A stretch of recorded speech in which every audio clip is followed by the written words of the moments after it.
بسم اللہ الرحمن الرحیم۔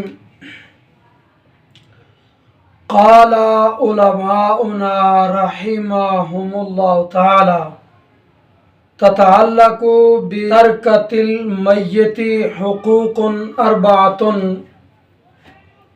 مرتبۃ۔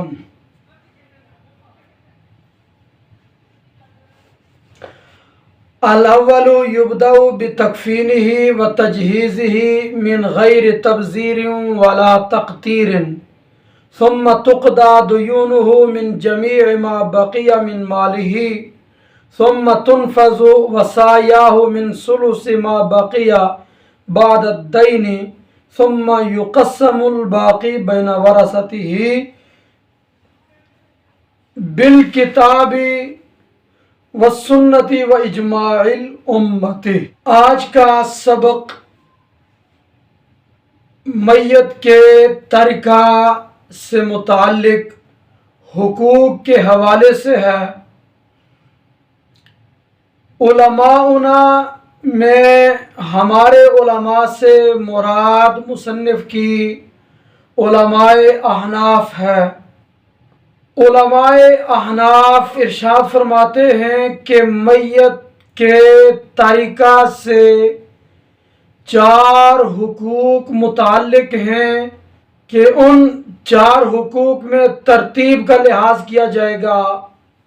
وہ 4 حقوق اجمالی طور پر ذہن نشین فرما لیں۔ نمبر 1 میت کی تجہیز اور تکفین، اور نمبر 2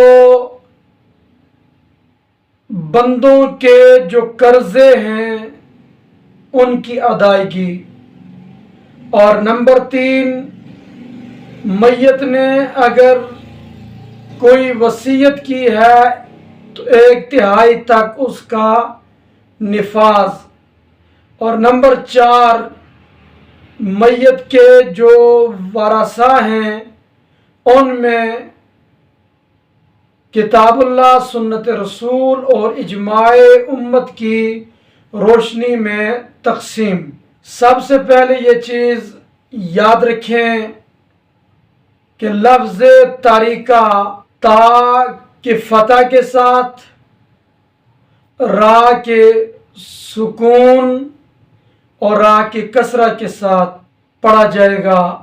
ترکہ اور ترکہ بمعنی مال متروک، وہ مال جو میت نے اپنے مرنے کے بعد چھوڑا، اس حال میں کہ اس مال کے عین کے ساتھ غیر کا حق متعلق نہ ہو، لہذا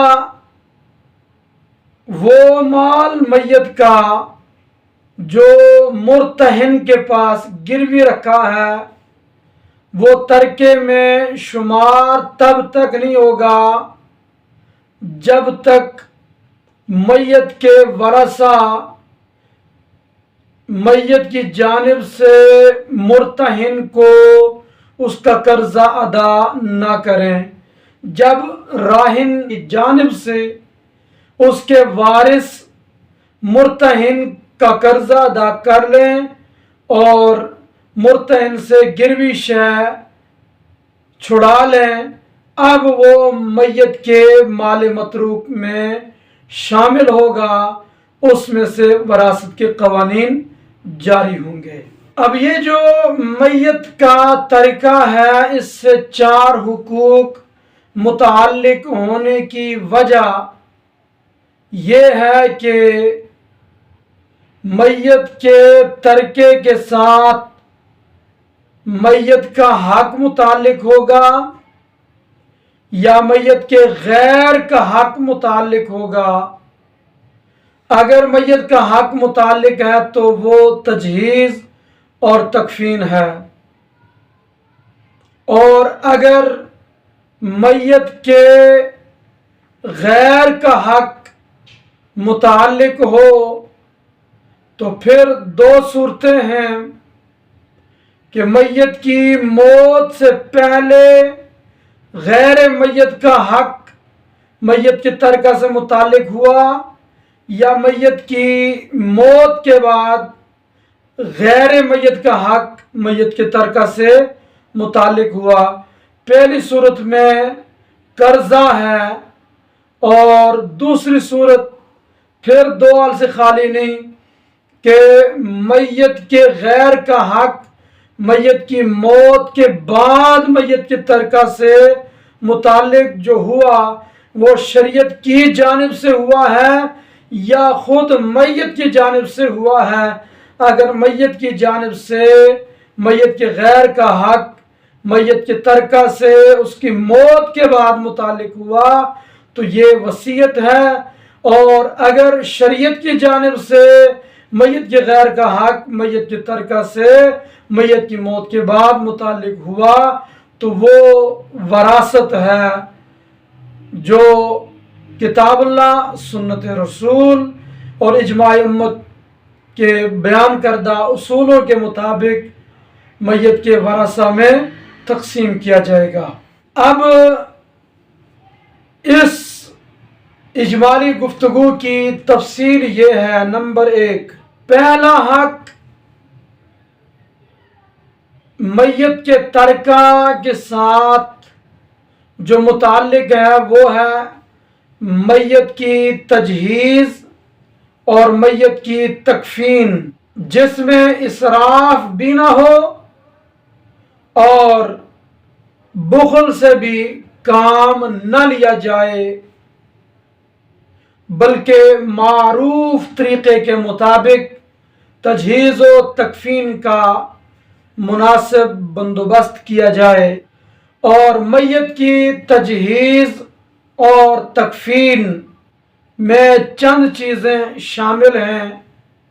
नंबर 1, नहलाने की चीज़ें, साबन, काफूर। इसी तरह अगर किसी इलाके में रिवाज है कि गस्साल उजरत लेता है तो नहलाने वाले की उजरत अदा की जाएगी मैयत के तरका में से। और नंबर 2, मसनून कफन की कीमत।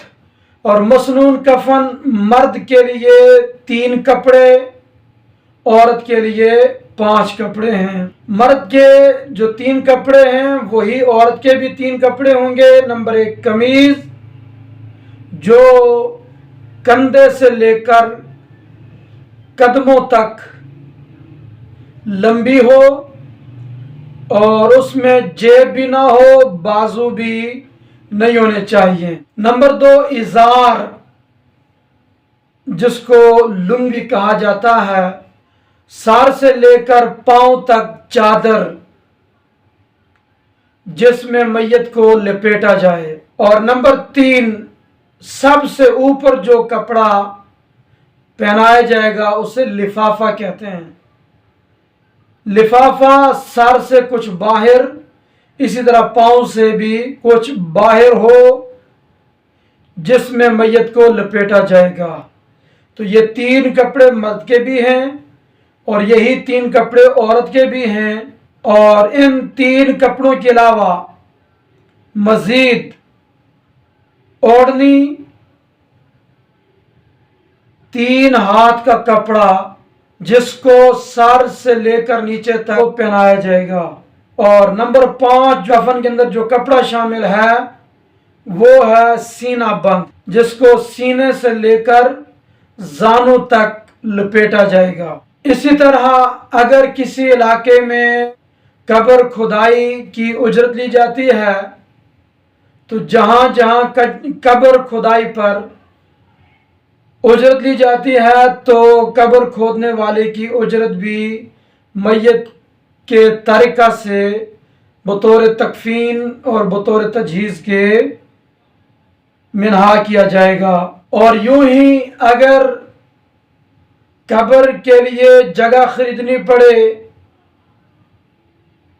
तो कब्र की जगह की जो कीमत है वो भी मैयत के तरका से तजहीज़ की सूरत में मिन्हा किया जाएगा। और फिर ये जो कपड़े बतौर कफन पहनाए जाएंगे, ये ज़्यादा महंगे भी ना हों और बिल्कुल सस्ते आम भी ना हों, दरमियानी कैफियत के हों। नबी करीम अलैहिस्सलाम का फरमान हदीस में है कि मन वली अखाहु फलयुहसिन कफनहु, जो अपने भाई की तजहीज़ और तकफीन का जिम्मेदार बने तो वो अच्छे तरीके से उसके कफन दफन का इंतज़ाम करे। इसके बाद दूसरा हक जो मैयत के तरका से मुतालिक है वो है कर्ज खाहों का कर्जा। तजहीज़ और तकफीन के बाद अगर माल बचता है तो गौर करें कि मैयत पर किसी का कर्जा तो नहीं। अगर कर्जा है तो मा बकिया तरका में से कर्जा अदा किया जाएगा। और कर्जे की हैं दो किस्में, नंबर एक अल्लाह का कर्ज, नंबर दो बंदे का कर्ज। अल्लाह का कर्ज जैसे ज़कात है और फिदिया, कफारा वगैरह। नंबर दो बंदों का कर्ज। तो फिर बंदों का जो कर्ज है ये भी दो तरह का है। एक है ज़माने सेहत का कर्जा, दूसरा है मरजुल वफात का कर्जा। और मरजुल वफात के कर्जे के लिए शर्त यह है कि मैयत ने उसका इकरार किया हो कि फलां बंदे का कर्जा मेरे ज़िम्मे है। अगर मैयत ने हुकूकुल्लाह से मुताल्लिक कर्जे की वसीयत की हो तो इसका तीसरा नंबर होगा। और यहाँ दूसरे नंबर पर इससे मुराद हुकूकुल इबाद से मुताल्लिक कर्जा है जो तजहीज़ व तकफीन के बाद अदा किया जाएगा। अगर माल वाफिर है तो सारे कर्जखाओं को एक साथ कर्जा अदा कर दें, और अगर तरका थोड़ा है, कर्जा ज़्यादा है, तो इस सूरत में ज़माने सेहत के कर्जे को मरजुल वफात के कर्जे पर मुकद्दम रखा जाएगा। पहले ज़माने सेहत का कर्जा अदा करेंगे, उसके बाद मरजुल वफात का कर्जा अदा किया जाएगा, बशर्ते कि मैयत ने उसका इकरार किया हो।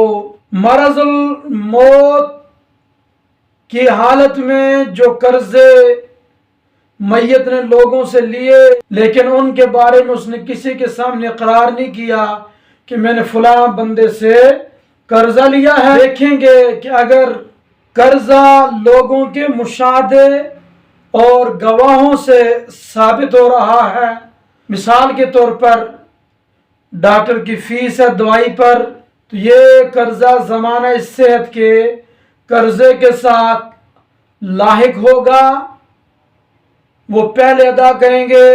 इसके बाद तीसरा हक जो मैयत के तरका से मुताल्लिक है वो है वसीयत। अगर मैयत ने कोई जायज़ वसीयत की हो, ख्वाह वो हुकूकुल्लाह से मुताल्लिक है, ज़कात, फितराना, कफ़ारा वगैरह से मुताल्लिक, या हुकूकुल इबाद से मुताल्लिक वो वसीयत है, तो हुकूकुल इबाद से मुताल्लिक कर्जे की अदायगी के बाद जितना तरका बाकी बचता है तो उसके 3 हिस्से करेंगे। 1/3 तक मैयत की वसीयत का निफाज होगा तीसरे मरहला में, और निफाज वसीयत के बाद जो बाकी 2/3 तरका होगा चौथे मरहला में वो मूरिस मैयत के वरसा में तकसीम होगा, जिसकी तफसील आगे आएगी। और यहाँ पर खुसूसी तौर पर ये मसला याद रखें कि अगर मैयत के वरसा जिंदा हों तो कुल तरके की वसीयत करना जायज़ नहीं, ایک تہائی تک اجازت ہے، اس سے کم اور زیادہ زیادہ ایک تہائی تک وصیت کر سکتا ہے اپنے ترکے کے والے سے۔ اور اگر کل مال کی یا تہائی سے زیادہ کی وصیت کی مرنے والے نے اور ایک تہائی سے زیادہ چونکہ ورثہ کا حق ہے، تو اگر سارے وارث اجازت دیتے ہیں کہ ٹھیک ہے کل وصیت کا نفاذ ہو تو جائز، یا بعض ورثہ اپنے حصے کے لحاظ سے اجازت دیتے ہیں کہ تو جائز۔ اور اس کے بعد یہ مسئلہ یاد رکھیے کہ وارث کے لیے یعنی وہ لوگ جن کا حصہ قرآن و سنت اور اجماع امت میں مقرر ہے وہ وارث ہیں، تو وارث کے لیے مرنے والا وصیت نہیں کر سکتا، وصیت جائز نہیں۔ اگر وصیت کر بیٹھا تو اس کا نفاذ نہیں ہوگا۔ ہاں دیگر ورثہ اگر اجازت دیں تو اس صورت میں وارث کے لیے جو وصیت کی ہے مرنے والے نے اس وصیت کا نفاذ ہوگا۔ اور اگر مرنے والے شخص کی صرف بیوی ہے وارث، یا بیوی فوت ہوئی اس کا وارث صرف شوہر ہے، اس کے علاوہ باقی کوئی بھی ذوی الفروض نسبیہ اسبات وغیرہ کوئی نہیں، تو اس صورت میں چونکہ احد الزوجین اصحاب ارادہ میں سے نہیں، تو احد الزوجین جو بھی فوت ہو وہ وصیت کر سکتا ہے۔ بیوی فوت ہو تو وہ شوہر کے لیے، شوہر فوت ہو تو بیوی کے لیے وصیت کر سکتے ہیں۔ صورت میں تو بیوی یا شوہر جو بھی زندہ ہے وہ اپنا فرضی حصہ لینے کے بعد جو باقی مال بچا، چونکہ اصحاب رد اسبات میں سے کوئی بھی موجود نہیں ہے، ذوی الفروض نسبیہ بھی نہیں ہے، تو اس صورت میں جو مرنے والے نے وصیت کی ہے احد الزوجین کے لیے اس کا نفاذ ہوگا۔ اور چوتھا حق جو ہے وصیت کے بعد وہ ہے ورثہ کے اندر وراثت کی تقسیم۔ باقی 2/3 تقسیم کریں گے کتاب اللہ اور سنت رسول اور اجماع امت کے بیان کردہ اصولوں کے مطابق۔